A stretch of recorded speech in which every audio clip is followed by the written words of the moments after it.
여러분, 우리가 지난 시간에 예수님의 부활의 확실성에 대한 이야기를 나눴고, 그 예수님이 부활한다는 사실 자체가 얼마나 우리에게는 놀라운 일인가. 우리도 그와 같이 부활한다는 거죠.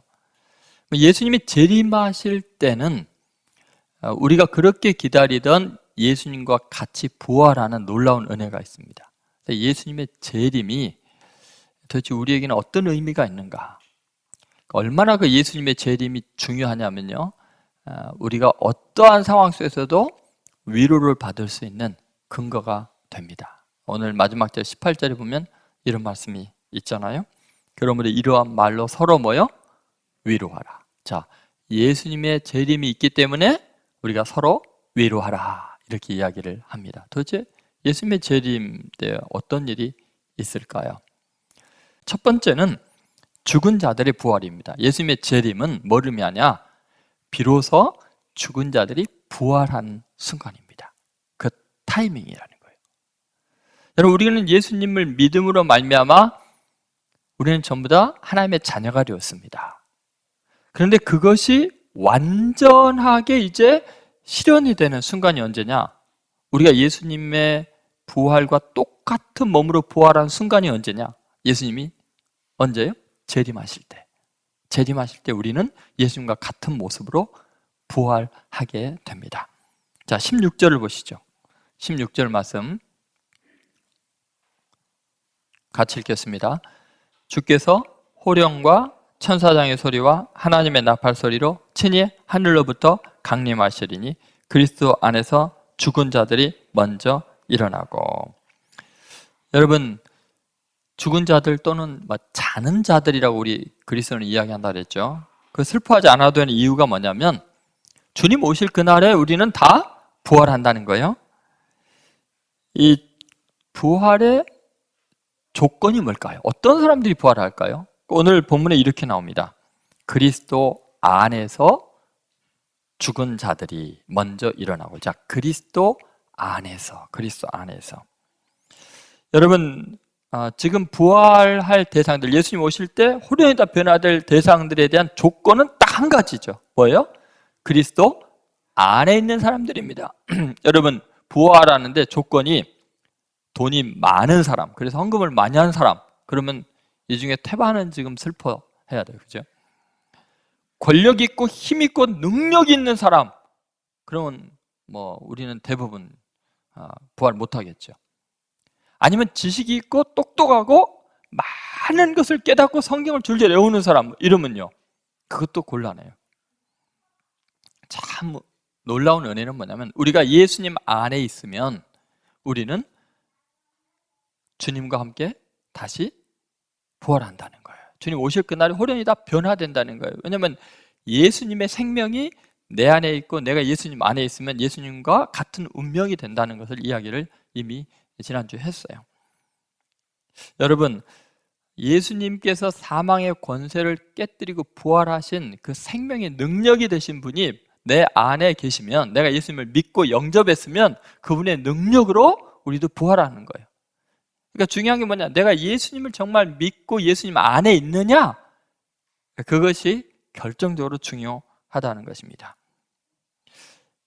여러분, 우리는 사나 죽으나 그리스도의 사람이 되는 이유는 내가 예수님 안에 있고 예수님과 하나가 되었기 때문입니다. 예수님 안에서 자는 자들이 그래서 주님이 재림할 때 호련히 그냥 다 부활해서 일어나게 될 것입니다. 자, 이단의 교주들이 자기들이 재림한 예수라고 이야기를 합니다. 근데 그것이 말도 안 되는 이유는 간단합니다. 그리스도 안에서 죽은 자들이 지금 다 일어났어요? 저는 베드로 봤어요. 지금 왔다 갔다 하고 있어요? 바울 봤어요? 그리스도 예수 안에 있는 그들이 부활을 안 했으면은 예수님 지금 재림한 거예요, 아닌 거예요? 아직 안 한 거예요. 근데 자기가 재림 예수라는 게 말이 안 되잖아요. 아니, 성경이 이렇게 기록이 되어 있는데 주님 오실 때 그리스도 안에 있는 자들이 다 다시 살아난다고 나와 있는데 지금 아무도 안 살아났잖아요. 근데 어떻게 재림 예수냐고, 그들이. 여러분, 예수님께서 다시 오실 때는 초림의 예수님처럼 아기에게서 태어나갖고 성장해갖고 내가 재림 예수다라는 게 말이 안 돼요. 왜냐하면 오늘 본문에 예수님이 재림할 때의 모습은 초림의 예수와 완전히 다른 엄청난 위용을 가지고 위엄을 가지고 재림하셔요. 그런데 놀라운 사실은 그 예수님의 재림이 우주적인 굉장한 영향력 가운데 일어나는데 그렇게 큰 위용을 가지고 재림하시는 목적이 뭐냐면 그 전부 다 하나하나가 다 죽은 자를 살리기 위한 부활시키려는 주님의 행위예요. 우주적인 행위예요. 조치를 취하는 것이 예수님의 재림할 때 일어나는 엄청난 일입니다.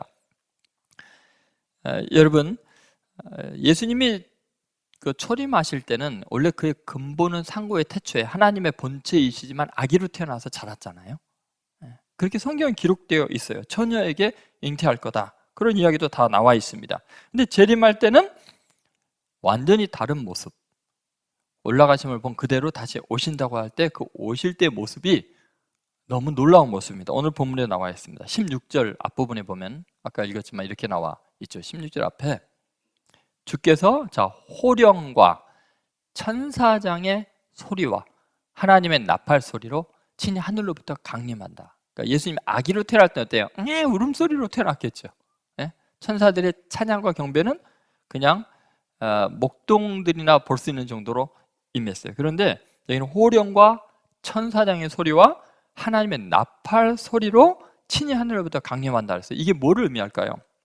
첫 번째는 이런 거죠.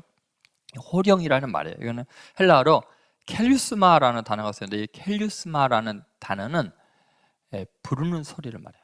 또 외침, 신호, 특별히 이 켈류스마는 명령, 이걸 말합니다. 이게 뭐를 의미하냐면요, 지금 왜 예수님이 재림할 때 호령을 하시느냐, 이 명령이 떨어지냐, 이게 뭐냐면 죽은 자들 향해서 일어나라라는 명령인 거죠.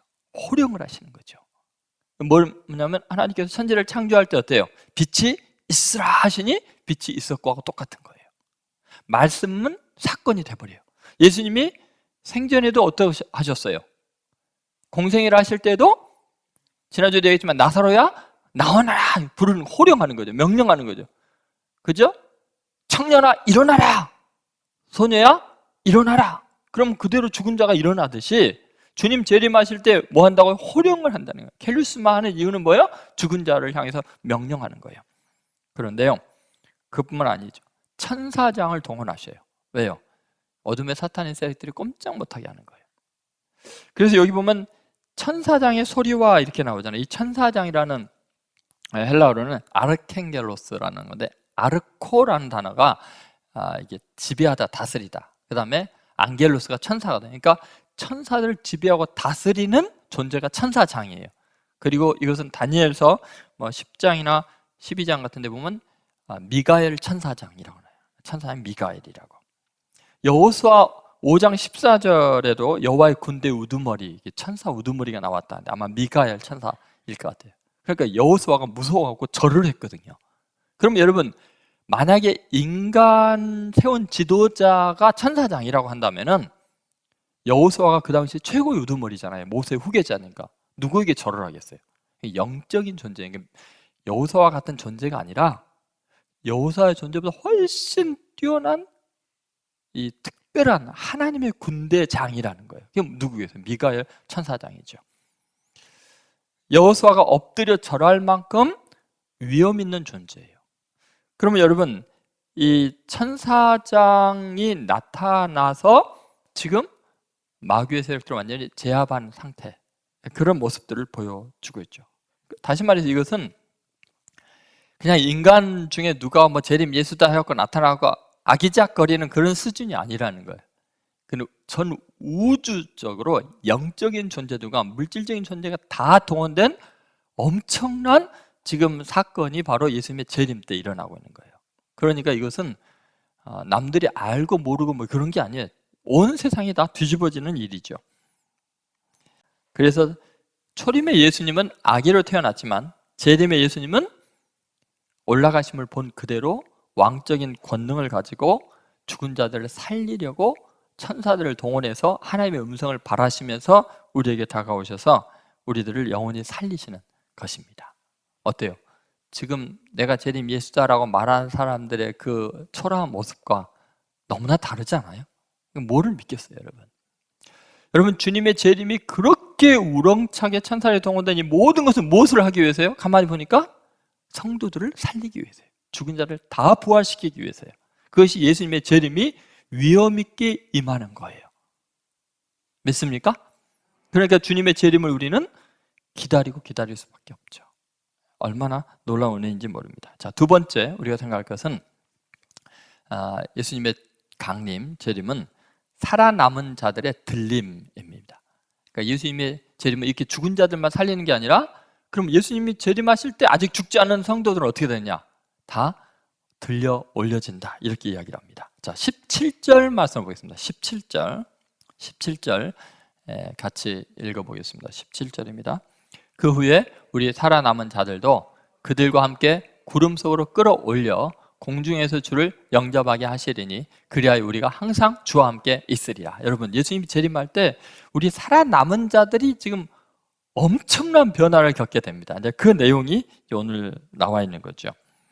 여러분, 죽은 자들이 하나님의 소리, 호령, 그것에 의해서 다시 살아나고 천사들이 모으는 그것과 함께 동시에 이제 그 다음 차원에 일어나는 게 뭐냐면, 지금 살아남아있는 자들이 그들과 함께 죽었다가 깨어난 그들이 천사들이 모으는 그것으로 끌어올려서 공중에서 주를 영접하게 한다, 이렇게 나옵니다. 여러분, 여기서 이제 이단들은 이렇게 해석을 하죠. 여기서 이제 구름 속으로 끌어올려, 이 구름이 뭐냐?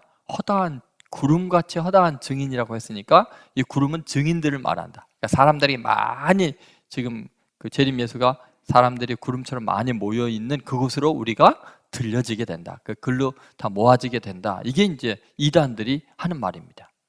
그러면 이게 얼마나 말이 안 되니까, 도대체 초등학교를 나온 건지 안 나온 건지, 아니면 중고등학교 때 국어 시간을 공부를 했는지 안 했는지 모르겠습니다만, 여러분 잘 생각해 보세요. 우리 살아남은 자들이 죽은 자들과 함께 구름 속으로 끌어 올려진다고 묘사되어 있잖아요. 그러면 재림의 예수님을 만나는 것은 지금 죽은 자들과 산 자들이 함께 공중에서 만나는 거잖아요. 여러분, 지금 재림 예수라고 한 사람들을 가서 만나보면은 그 옆에 죽었던 자들이 다 나와 있어요? 아니잖아요. 지금 산 자들만 모여 있잖아요. 이게 말이 안 되고요. 그 다음에 끌어올려서 만나는 장소는 어디예요? 공중이라고 하잖아요. 그러면 구름 같은 허다한 증인들이 다, 지금 이단들은 다 공중에 있나요, 지금? 에어포스 1 속에 있나요? 아니잖아요. 여러분, 그들은 모든 것에서 말이 안 되는 이야기 합니다. 자, 이것이 의미하는 걸 잘 생각해 보세요. 우리들의 몸이 공중으로 끌어올려진다는 건 뭐라 하냐면요, 우리의 몸이 지금 물질적인 이 몸이 아니라 영의 몸으로 변화됐다는 것을 의미합니다. 그러니까 공중에 끌어올려진다는 게 그냥 뭐 자석처럼 쭉 당기니까 그 힘에 의해서 끌려가는 게 아니고, 우리 존재 자체가 영적인 존재, 영적인 몸으로 바뀌니까 예수님처럼 공중으로 올라가신 것처럼 우리도 공중으로 올라갈 수 있고 벽도 통과할 수 있고 완전히 영의 몸으로 바뀌었다는 걸 의미해요. 그러니까 공중에서 주를 영접할 수 있는 거예요. 우리가 변화되었기 때문에. 근데 여러분, 지금 이단들이 모여 있어요. 그래서 자네들이 재림 예수를 만났대. 뭐 그들이 지금 그래요? 벽을 통과해요? 벽에 가다가 부닥쳐서 홍만 나지? 절대로 안 그러죠. 그렇죠? 그리고 그렇게 재림 예수 만나갖고 그랬다 그러면 그 모습으로 맨날 아프고 연약하고 그 모습으로 계속 있다면 그게 어떻게 구원이겠어요? 그렇죠? 여러분, 이단들을 따르는 사람들, 교주를 따르는 사람들이 지금 뭐 모습을 보면 얼마나 초라합니까? 그렇게 재림 예수를 맞아갖고 그렇게 영생을 한다면 그게 무슨 영생입니까? 그러니까 여러분, 성경에 있는 내용과는 너무나 달라요. 자, 우리는 어떤 모습으로 이제 변화되는가? 자, 이 예수님의 재림이 우리가 들어 올려진다는 걸 통해서 우리가 얼마나 놀라운 존재로 변화되는가를 성경이 증거하고 있는 거죠. 자, 고린도전서 15장 부활장에 보면 그런 이야기 많이 나와요. 아까 이야기했지만 그 15장 52절에 이런 말씀이 있습니다. 나팔 소리가 나매 자, 죽은 자들이 썩지 아니할 것으로 다시 살아나고 우리도 우리가 어떻게 된다고요? 변화돼요. 변화된다는 건 뭐예요? 지금과는 달라야 돼요. 재림 예수를 만날 때는 완전히 다른 존재가 돼요. 썩지 아니할 것으로. 어떤 모습일까요? 15장 40절에 고린도전서 15장 40절에 이렇게 나옵니다. 하늘에 속한 형체도 있고 땅에 속한 형체도 있으나 하늘에 속한 것의 영광이 따로 있고 땅에 속한 것의 영광이 따로 있으니. 여러분, 자, 하늘에 속한 형체로 우리가 변화되니까 하늘에 올라갈 수 있는 거예요. 땅에 속한 형체. 지금 우리의 몸은 어때요? 땅에 속한 형체예요. 그러니까 우리가 다시 주님 재림하실 때 들려 올려질 때는 이 몸은 그대로 놓고 가는 거예요. 전혀 다른 하늘에 속한 형체로 올라가는 거예요.